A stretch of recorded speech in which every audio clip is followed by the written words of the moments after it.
रोहा अष्टमी नगर परिषदेच्या उपनगराध्यक्ष पदाच्या निवडणुकीत राष्ट्रवादी काँग्रेस पक्षाचे ज्येष्ठ नगरसेवक अहमद दर्जी यांची बिनविरोध निवड करण्यात आली आहे। बुधवार 14 जानेवारी रोजी पार पडलेल्या निवडणुकीत अन्य पक्षाकडून कोणताही विरोधी उमेदवारी अर्ज दाखल न झाल्याने त्यांची निवड जाहीर झाली। पीठासन अधिकारी तथा नगराध्यक्ष वनश्री समीर शेडगे यांच्या अध्यक्षतेखाली रोहा नगर परिषदेच्या तटकरे सभागृहात ही निवड सभा पार पडली।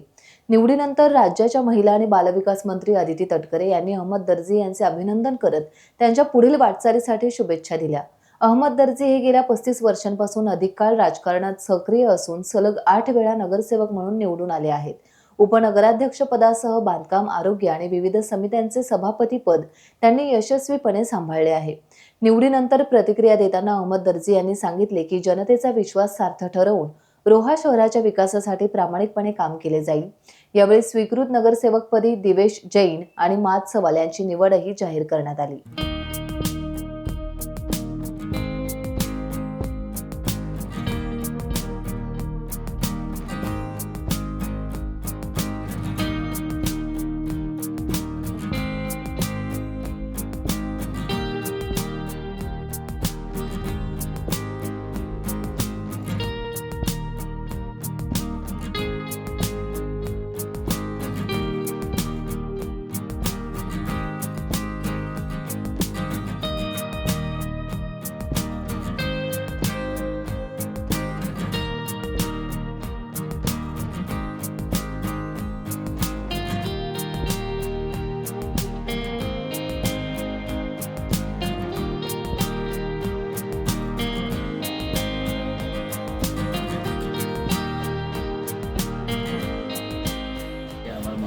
त्यांनी माझ्यावरती जबाबदारी सोपवलेली आहे।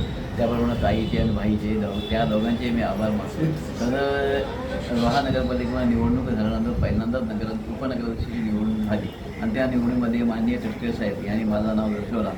ठीक आहे, त्यांनी जे माझ्यावर जबाबदारी सोपवली मी ते योग्यप्रमाणे पार पडेल। आता त्यांनी ज्या रोहाचं स्वप्न त्या साहेबांनी बघितलेलं आहे, ज्याप्रमाणे नदी संवर्धनाचं काम केलं, यावर टाउन हॉलचं काम केलेलं आहे, त्यामध्ये रस्ते सुधारणा, भुयारी गटार, बरेचशा योजना साहेबांनी आणलेल्या आहेत। या योजनाचा पाठपुरावा करून आणि अन्य नवीन रोहा सुशोभीकरण करण्यासाठी ज्या नवीन योजना लागतील त्या योजनासाठी मी साहेबांकडे, ताईबाईंकडे पाठपुरावा करून जास्तीत जास्त कशा योजना येतील, रोहा कसा हे सुशोभित होईल आणि पर्यटन रोहामध्ये कशी जास्त येतील ह्या संदर्भामध्ये विचार केला जाईल आणि त्यांच्याच मार्गदर्शनाखाली पुढे रोहा नेण्याचं काम करणार नाही। माझं काम एका समाजासाठी नाही राहणार, पूर्ण बहुजन समाजासाठी काम राहणार आहे आणि बहुजन समाजाचं मी काम करतो म्हणून तेच मला विचार करून साहेबांनी मला निवडून दिलेला आहे। टाइम्स डिजिटलला लाईक करा, सबस्क्राईब करा, शेअर करा आणि बेल आयकॉन दाबायला विसरू नका। पाहत रहा टाइम्स डिजिटल।